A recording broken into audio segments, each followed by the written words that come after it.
ಮತ್ತೊಂದು ಕಡೆ ಕಾಂಗ್ರೆಸ್ ಮನೆಯಲ್ಲಿನ ಬಣ ಬಡಿದಾಟ ಹೀಗೆ ಬಿಜೆಪಿ ರೀತಿಯಾಗಿ ಹಾದಿ ರಂಪಾಟ ಬೀದಿ ರಂಪಾಟದ ರೀತಿಯಾಗಿ ಕಂಡು ಬರದೇ ಹೋದ್ರೂ ಕೂಡ ಒಳಗೊಳಗೆ ಬಹಳಷ್ಟು ತಂತ್ರಗಾರಿಕೆ ನಡೀತಾ ಇದೆ.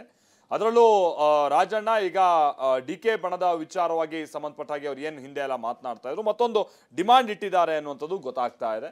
ಮತ್ತೊಂದು ಕಡೆ ಇದೇ ರಾಜಣ್ಣ ಹಾಗೆ ಪರಮೇಶ್ವರ್ ಅವರ ವಿರುದ್ಧವಾಗಿ ಗುಬ್ಬಿ ಶಾಸಕರಂತೂ ಇವತ್ತು ಕೆಂಡಾಮಂಡಲರಾದಂಥ ರೀತಿಯಾಗಿ ಕಂಡುಬಂತು. ನಡಿಲಿ ಎಷ್ಟು ದಿವಸ ನಿಮ್ಗೆ ನಡೆಯುತ್ತೆ ನಾನು ನೋಡ್ತೀನಿ ಅನ್ನೋ ರೀತಿಯಾಗಿ ಹೇಳಿದ್ದಾರೆ. ಯಾಕೆ ಆ ರೀತಿಯಾದಂಥ ಸಿಟ್ಟು. ಮತ್ತೊಂದು ಕಡೆ ಡಿಕೆ ಶಿವಕುಮಾರ್ ತಮ್ಮ ವಿರೋಧಿ ವಿಚಾರಕ್ಕೆ ಸಂಬಂಧಪಟ್ಟ ಹಾಗೆ ಹೆಣಿತಾ ಇರುವಂಥ ಗೇಮ್ ಪ್ಲಾನ್ ಇದೆಲ್ಲ ಹೇಗಿದೆ, ಬನ್ನಿ ಕಾಂಗ್ರೆಸ್ನ ವಿಚಾರಕ್ಕೆ ಸಂಬಂಧಪಟ್ಟ ಹಾಗೆ ನಾನು ರಿಪೋರ್ಟ್ ನೋಡ್ಕೊಂಬ.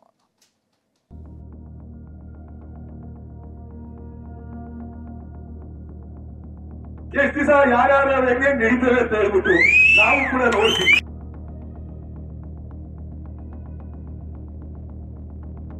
ಉಪಮುಖ್ಯಮಂತ್ರಿಗಳು ಮುಂದೆ ಈ ರಾಜ್ಯದ ಚುಕ್ಕಾಣಿಯನ್ನ ಹಿಡಿಯಲಿಕ್ಕೆ ತಯಾರಾಗಿರ್ತಕ್ಕಂಥ ಸನ್ಮಾನ್ಯ ಡಿಕೆ ಶಿವಕುಮಾರ್ ಅವರು ಪಕ್ಷದ ಹೈಕಮಾಂಡ್ ಏನು ತೀರ್ಮಾನ ಮಾಡುತ್ತೆ ಅದಕ್ಕೆ ನಾವೆಲ್ಲರೂ ಬದ್ಧ ಅಂತಕ್ಕಂಥದ್ದು.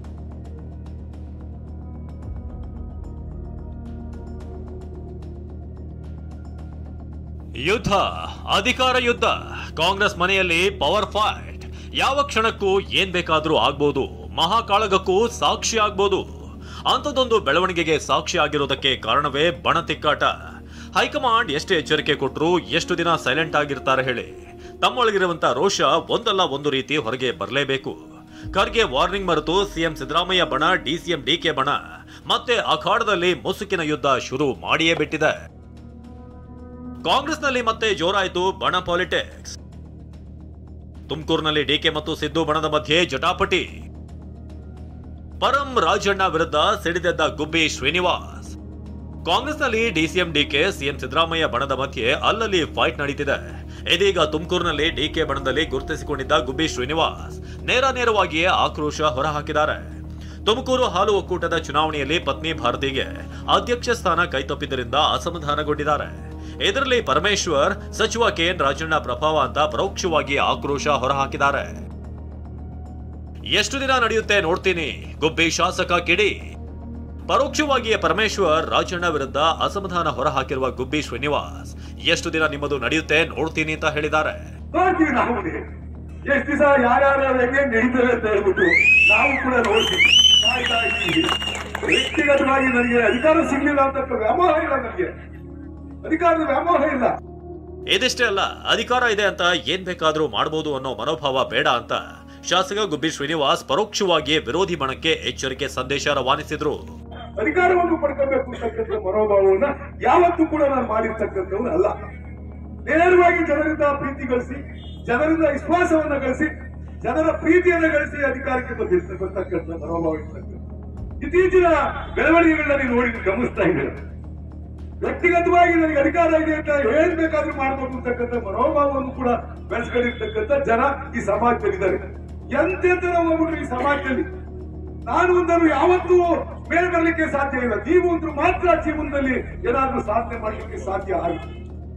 ನಿನ್ನೆಯಷ್ಟೇ ಚನ್ನಪಟ್ಟಣದ ಕಾಂಗ್ರೆಸ್ ಸಮಾವೇಶದಲ್ಲಿ ಮಾಗಡಿ ಬಾಲಕೃಷ್ಣ ಡಿಸಿಎಂ ಡಿಕೆ ಮುಂದಿನ ಸಿಎಂ ಅನ್ನೋ ಅರ್ಥದಲ್ಲಿ ಮಾತನಾಡಿದ್ರು. ಈ ರಾಜ್ಯದ ಉಪಮುಖ್ಯಮಂತ್ರಿಗಳು ಮುಂದೆ ಈ ರಾಜ್ಯದ ಚುಕ್ಕಾಣಿಯನ್ನ ಹಿಡಿಯಲಿಕ್ಕೆ ತಯಾರಾಗಿರ್ತಕ್ಕಂಥ ನಿಮ್ಮೆಲ್ಲರ ಆಶೀರ್ವಾದವನ್ನ ಪಡ್ಕೊಂಡಿರ್ತಕ್ಕಂಥ ಸನ್ಮಾನ್ಯ ಡಿಕೆ ಶಿವಕುಮಾರ್ ಅವರು ಮುಖ್ಯಮಂತ್ರಿ ಆಗಬೇಕು ಆಗಬಾರ್ದು ಅಂತಕ್ಕಂಥದ್ದು ಇವತ್ತು ಎಲ್ಲರೂ ಮುಖ್ಯಮಂತ್ರಿ ಆಗ್ಬೋದು. ನಾಳೆ ನಿಮಗೂ ಅವಕಾಶ ಬಂದಾಗ ನೀವು ಮುಖ್ಯಮಂತ್ರಿ ಆಗ್ಬೋದು. ಬಾಲಕೃಷ್ಣ ಅವ್ರು ಹೇಳಿರ್ತಕ್ಕಂಥದ್ದು ಡಿ ಕೆ ಶಿವಕುಮಾರ್ ಅವರು ಮುಖ್ಯಮಂತ್ರಿ ಆಗಬೇಕು ಅಂತ. ಯಾವಾಗ ಆಗಬೇಕು ಅಂತಕ್ಕಂಥದ್ದು ಅವ್ರು ಅದ್ರ ಬಗ್ಗೆ ಹೇಳಿಲ್ಲ. ಅದರಿಂದ ಅವರು ಪ್ರಬಲ ಆಕಾಂಕ್ಷಿಗಳಿದ್ರು. ಡಿ ಕೆ ಶಿವಕುಮಾರ್ ಅವರು ಸನ್ಮಾನ್ಯ ಸಿದ್ದರಾಮಯ್ಯ ಸಾಹೇಬ್ರ ಜೊತೆಲಿ ಇದ್ದರು. ಅಂತಿಮವಾಗಿ ಪಕ್ಷದ ಹೈಕಮಾಂಡ್ ತೀರ್ಮಾನದಂತೆ ಆಗಿರ್ತಕ್ಕಂಥ. ಕಾಂಗ್ರೆಸ್ನಲ್ಲಿ ಮುಂದಿನ ಸಿಎಂ ವಿಚಾರ ಜೀವಂತ. ಕುಂಭಮೇಳದಲ್ಲಿ ಸತೀಶ್ ಜಾರಕಿಹೊಳಿ ಪರ ಹರಕೆ. ಒಂದ್ ಕಡೆ ಡಿಸಿಎಂ ಡಿಕೆ ಆಪ್ತರು ಮುಂದಿನ ಸಿಎಂ ಘೋಷಣೆ ಮೊಳಗಿಸ್ತಿದ್ರೆ, ಮತ್ತೊಂದ್ ಕಡೆ ಬೆಳಗಾವಿ ಸಾಹುಕಾರ್ ಸತೀಶ್ ಜಾರಕಿಹೊಳಿ ಪರ ಘೋಷಣೆ ಹರಕೆ ಜೋರಾಗಿಯೇ ನಡೀತಿದೆ. ಇದೀಗ ಕುಂಭಮೇಳದಲ್ಲೂ ಸತೀಶ್ ಜಾರಕಿಹೊಳಿ ಮುಂದಿನ ಸಿಎಂ ಆಗ್ಲಿ ಅಂತ ಅಭಿಮಾನಿಯೊಬ್ಬ ಹರಕೆ ಹೊತ್ತಿದ್ದಾನೆ. ಪ್ರಯಾಗ್ರಾಜ್ನಲ್ಲಿ ಪುಣ್ಯ ಸ್ನಾನ ಮಾಡಿ ಬೆಂಬಲಿಗರು ಭಾವಚಿತ್ರ ಪ್ರದರ್ಶನ ಮಾಡಿದ್ದಾರೆ.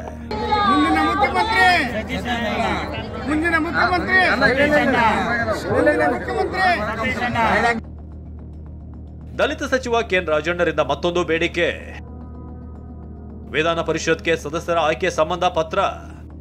ಕಾಂಗ್ರೆಸ್ನಲ್ಲಿ ಡಿಸಿಎಂ ಡಿಕೆ ಬಣದ ಆಟಕ್ಕೆ ದಲಿತ ಸಚಿವರು ಪ್ರತ್ಯುತ್ತರ ಕೊಡೋ ಕೆಲಸ ಮಾಡ್ತಿದ್ದಾರೆ. ತೆರೆಮರೆಯಲ್ಲೇ ರಣತಂತ್ರ ರೂಪಿಸುತ್ತಿದ್ದಾರೆ.